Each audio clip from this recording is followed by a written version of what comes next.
안녕하십니까? 인생의 복잡한 문제들을 말씀으로 단칼에 해결해주는 김종근 목사의 쾌도 남마입니다.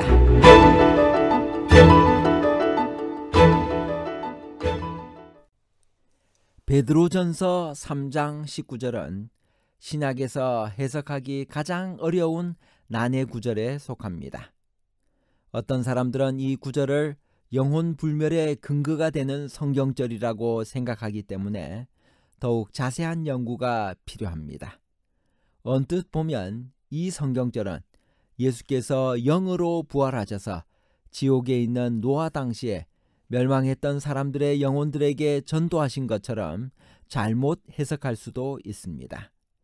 영으로 가서 옥에 있는 영들에게 선포하셨다는 말씀은 예수님이 직접 지옥에 가셔서 노아 당시에 멸망당한 영혼들에게 전도하셨다는 말인가요? 아니면 노아 당시 살아있는 사람들에게 예수께서 성령으로 간절하게 호소하셨으나 그들이 그 사랑을 거절하고 오히려 조롱하여 8명 외에 모두가 물로 멸망했음을 말하나요? 지옥에서 직접 전도와 성령을 통한 호소에 관한 복잡한 문제를 하나님 말씀의 가르침으로 명쾌하게 해결해 드리겠습니다. 그리스도께서 부활하신 후 지옥에 있는 영들에게 전도하셨다면 무슨 문제가 생기나요? 베드로전서 3장 19절 그가 또한 영으로 가서 옥에 있는 영들에게 선포하시니라. 첫째로 노아 당시의 사람들의 영혼이 예수님 부활 당시까지 지옥에 있었다면 그들의 육체는 홍수에 멸망당했지만 그들의 영혼은 지옥에서 불멸한다는 이론이 성립되는 것입니다. 그렇다면 오늘날 죽는 사람들도 육체는 죽어도 영혼은 살아서 각각 천국과 지옥에 간다고 생각할 수 있게 됩니다. 그것은 성경적이 아닙니다. 또 하나의 문제는 이미 죽은 사람에게 다시 복음이 전파되고 구원받을 수 있는 두 번째 기회가 오느냐 하는 문제입니다. 만일 부활하신 예수께서 실제로 노아 당시에 멸망한 영혼들에게 복음을 전파하셨다면 구원을 받을 수 있는 두 번째 기회가 있는 것이 분명하기 때문입니다. 이것은 연옥설의 중요한 근거가 되는 성경절입니다. 그러나 사람이 죽어도 영혼은 살아서 천당과 지옥에 간다는 영혼 불멸을 믿는 사람들조차도 지옥에 있는 사람들에게 구원받을 수 있는 또 다른 기회가 있다는 것은 믿지 않습니다. 베드로가 이 난해한 이야기를 꺼낸 의도가 무엇일까요? 베드로전서 3장 18절부터 있는 말씀입니다. 그리스도께서도 단번에 죄를 위하여 죽으사 의인으로서 불의한 자를 대신하셨으니 이는 우리를 하나님 앞으로 인도하려 하심이라. 육체로는 죽임을 당하시고 영으로는 살리심을 받으셨으니 그가 또한 영으로 가서 옥에 있는 영들에게 선포하시니라. 그들은 전에 노아의 날 방주를 준비할 동안 하나님이 오래 참고 기다리실 때 복종하지 아니하던 자들이라. 방주에서 물로 말미암아 구원을 얻은 자가 몇 명뿐이니 겨우 8명이라. 베드로전서는 시험받는 자들을 위로하기 위해 베드로가 목회자적인 심정으로 쓴 서신입니다. 몰려오는 시련으로 구원의 확신도 흔들리고 상심되어 신앙생활까지도 약해진 신자들을 위하여 베드로는 우리 구주 예수 그리스도를 예로 들어 위로하고 용기를 주고 있습니다.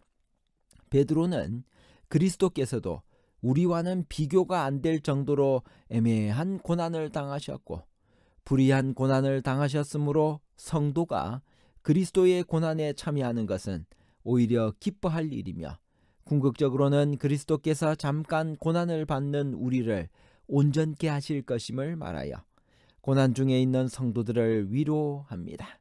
따라서 베드로전서의 모든 내용은 이런 고난과 핍박이라는 조명 속에서 해석되어야 할 것입니다.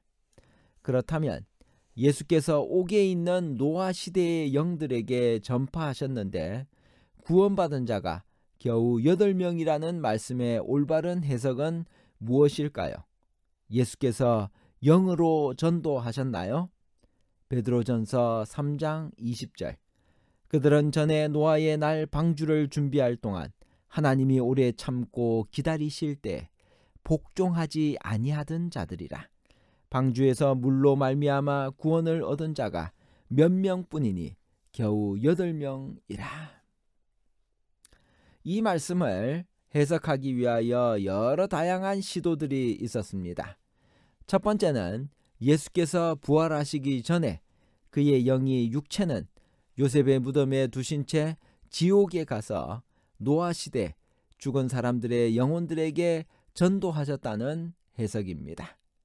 두 번째 해석은 이 부분이 침례에 대한 설명이며 침례를 설명하려고 침례의 상징으로서 노아 방주 이야기와 침례의 정의가 등장한다는 주장입니다. 이것을 홍수와 물에 초점을 맞춘다면 그럴듯한 설명이지만 베드로의 전서의 주제가 전혀 침례가 아니며 갑자기 이곳에서 침례 이야기가 나오는 것은 베드로의 의도가 아닐 것입니다. 육체로는 죽임을 당하시고 영으로는 살림을 받으셨다는 뜻은 무엇일까요? 우선 영으로 부활하셨다는 그 영이란 무엇을 의미하는지 살펴봅시다. 여기서 영이란 육체의 반대 개념으로서 영혼을 말하는 것이 아님이 분명합니다. 왜냐하면 예수께서 자신이 영이 아니라 육체로 부활하셨다는 것을 확실히 말씀하셨기 때문입니다. 또 나를 만져보라. 영은 살과 뼈가 없으되 너희 보는 바와 같이 나는 있느니라. 그렇다면 영으로 살림을 받으셨다는 것은 무엇을 의미할까요? 성경은 성령을 영으로 표현했습니다. 요한복음 14장 17절에서 예수님은 성령을 영으로 소개합니다. 저는 진리의 영이라. 사도행전 2장 17절에는 하나님께서 말세에 내가 내 영으로 모든 육체에게 부어주리니라고 말씀하셨습니다. 로마서 1장 14절에는 성결의 영으로는 죽은 자 가운데서 부활하여 능력으로 하나님의 아들로 인정되셨다고 기록되었습니다. 그러므로 예수께서는 성령의 능력으로 살리심을 받은 것입니다. 예수께서 영으로 옥에 있는 영들에게 전파하셨다고 하는데 옥에 있는 영들이란 누구일까요? 그들은 전에 노아의 날 방주 예비할 동안 하나님이 오래 참고 기다리실 때 순종치 아니하는 자들입니다. 그러면 그들을 왜 감옥에 있다고 했나요? 옥이란 지옥을 의미하는가요? 성경에서 옥이란 어떤 공간을 뜻하지 않고 영적인 의미로 쓰였습니다. 즉 성경에서 옥이란 이 죄악 세상을 상징하는 데 쓰였습니다. 다윗은 내 영혼을 옥에서 이끌어내사 주의 이름을 감사케 하소서라고 했습니다. 여기서 다윗이 의미하는 옥이란 실제의 감옥이 아님을 누구나 알 수 있습니다. 거기는 주의 이름을 감사할 수도 없는 절망적인 곳이요 포위된 곳입니다. 그리스도인 입장에서 보면 옥은 절망적인 이 죄악 세상이기도 하고 혹은 불의와 욕망으로 얽혀있는 죄의 감옥이기도 한 것입니다. 예수께서 언제 영으로 옥에 있는 영들에게 전파하셨나요? 노아의 날 방주 예비할 동안 하나님이 오래 참고 기다리실 때입니다. 예수께서는 만질 수 있는 육체로 부활하셔서 40일 동안 제자들과 함께 계시면서 하나님의 나라의 일을 가르치셨지 지옥에 다니시면서 영들을 가르치지는 않으셨습니다. 다시 말하면 예수께서는 노아 당시 노아에게 모든 것을 맡기고 가만히 계시지 않고 세상을 구원하시기 위해 성령으로 말미암아 복음을 전파하셨습니다.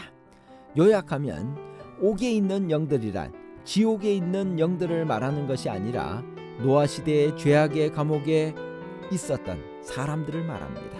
베드로전서 3장 18절에 그리스도께서도라는 문구가 우리뿐 아니라 그리스도께서도 선을 행하셨으나 불의한 고난을 받으셨다는 말을 하려고 한다는 것을 보여주고 있습니다. 즉 불의한 고난을 당하시고도 참으신 그리스도를 예로 들고 있는 것입니다. 그리스도께서 어떤 고난을 당하셨나요?